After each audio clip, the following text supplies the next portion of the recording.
Welcome back to the deep dive. Today we're really plunging into something that feels quite fundamental, I think. Absolutely. We're looking at the art of inspired living. Yes, and specifically we're basing this whole discussion on a really interesting piece of source material you brought. That's right, an excerpt that digs into this whole idea of living your life really aligned with your highest values, what that actually means. Exactly. And what's great is this source, it doesn't just, talk about it abstractly. It gets into why people often feel kind of stuck or unfulfilled. Mm-hmm. That feeling of something missing. Right, and then it offers some practical ways to actually practice this day to day, drawn right from the text. So yeah, our mission for this deep dive is pretty clear. Let's pull out the key ideas from this source. Understand what it means by inspired living, why Mhm. it argues it's so important. And then, crucially, walk through the specific exercise it suggests so you can maybe try it out. Okay, let's dive in then. The source starts by painting this picture, a scene that probably sounds familiar to quite a few people listening. That idea of quiet desperation. Yeah, exactly. People kind of chasing external rewards, status, things, stuff outside themselves. But finding that those things don't bring, like, lasting satisfaction, it's fleeting. hmm It mentions seeking happiness and maybe temporary pleasures or just trying really hard to meet expectations from society, maybe family. And despite all that effort, there's still this underlying feeling of not being truly fulfilled. Something's off. And the source points to a really specific reason for this feeling. It argues it stems from a core misalignment. Living out of step with who you really are. Yes, and critically, often being completely unaware of what your deepest, most authentic values even are. You just don't know them. Right. And this is where it brings in Dr. DeMartini's work, doesn't it? Highlighting his view. It does. And the key idea there, taken from the source, is that your highest values aren't just preferences. They're like the blueprint of your soul's purpose. Wow, that's a strong way to put it. Blueprint of your soul's purpose. Right. It elevates values beyond just liking things. It really does. So with that framework, inspired living, as this source defines it, it's not some grand, far-off goal. Okay, so what is it then? It's described as the daily, conscious expression, the manifestation of those highest values, Yeah. day in, day out. So it's practical. It's about what you do. Exactly. Bringing those core principles into your actions, your choices, even the small ones. And the source gets into how that actually feels when you start living that way, right? Oh, yeah, definitely. Yeah. It describes life becoming, almost effortlessly inspired, like your actions just flow naturally. With passion and purpose, it says. You feel energized, fulfilled. It uses the phrase truly alive, not like you're pushing uphill, but like you're in your element. It's a state of being, not just doing. Right. And it gives some good examples to make that feeling more concrete. Well, it says, if contributing to others is one of your absolute highest values, then doing acts of service doesn't drain you. It actually fills you up, gives you joy. Okay, that makes sense. Or if learning is really core for you, then seeking out knowledge isn't a chore, it's invigorating. It lights you up. It's like your internal energy is directly linked to engaging with what you value most. That's a great way to put it. That's the sense you get from the text.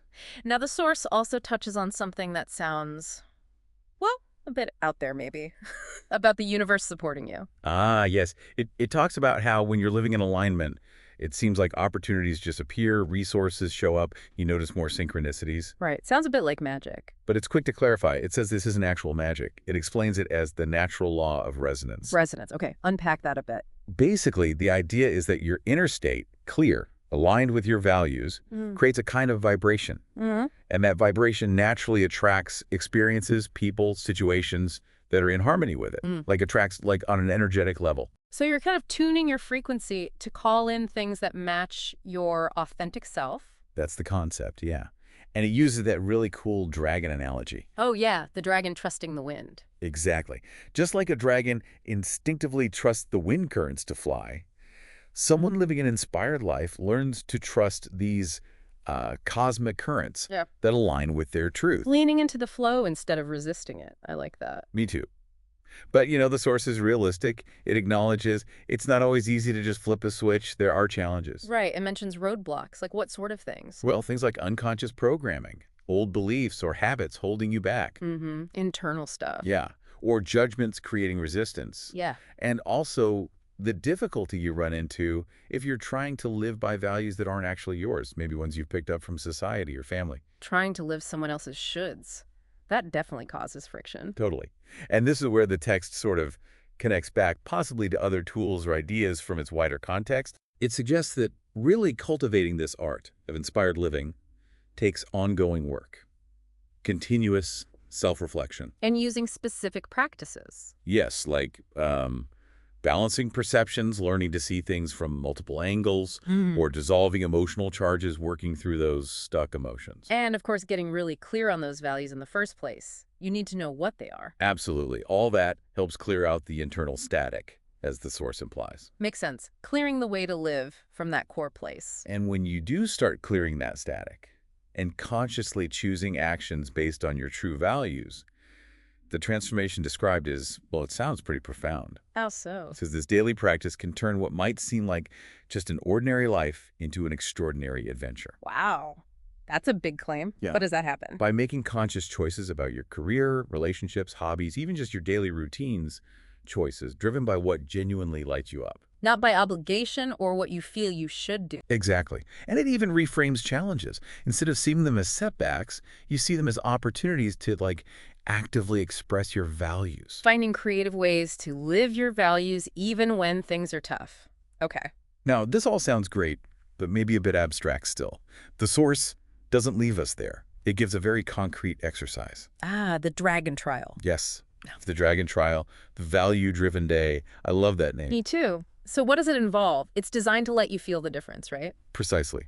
Step 1 is pretty straightforward. Revisit your top 3 to 5 highest values, the ones you've already figured out are truly core for you. Okay, got it. Know your values. Then step 2, plan your next day, like from morning till night, but plan it specifically to align activities with those values. Intentionally scheduling things that express your values. Yeah. The source gives examples like scheduling time to read if learning is key for you, or planning a proper, meaningful chat if connection's a high value. Being deliberate. Gotcha. So schedule your values into your day. What's next? Step 3 is to live that day with heightened awareness. Really notice how you feel. Paying attention to your energy levels. Exactly. Noticing the energy, the joy, the sense of purpose when you're doing something aligned with a value. And presumably also noticing when you feel resistance or drained. Yes, just as important. Noticing that misalignment and maybe reflecting for a second on which value might be getting stepped on or ignored in that moment. Okay, awareness during the day. Yeah. And then? And finally, at the end of the day, reflect and refine. It suggests journaling about it. What kind of reflection? Thinking about how the day felt different from a typical day.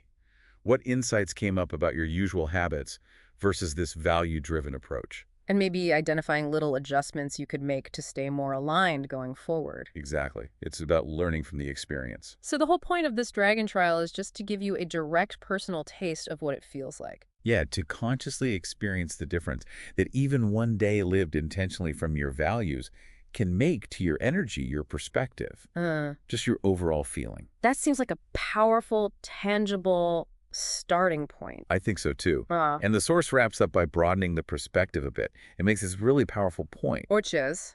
That living inspired isn't just about your own fulfillment, your own destiny. Okay. It suggests that when you live this way, you actually radiate a certain frequency and energy that contributes positively. It can, in its own way, help elevate humanity. Wow. So your personal alignment has a ripple effect. That's the idea presented, that your commitment to living authentically actually adds something valuable to the collective. It's quite a thought. It really is. Connecting the personal journey to something much bigger. So just to kind of bring this all together, this source is necessarily saying that inspired living isn't some, mystical state you hope to achieve one day. Oh, it's practice.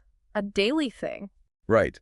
The daily practice of consciously choosing actions, big and small, that line up with your highest, most energizing values. And doing that, it claims, unlocks that deep fulfillment, changes how you experience things. And might even have a positive impact beyond yourself. But it requires that self-awareness, dealing with your internal blocks, and making those conscious choices. Absolutely.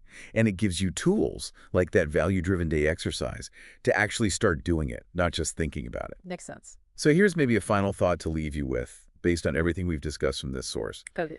If living just one day aligned with your highest values can feel so different, so much more energizing, as the source suggests, Yeah.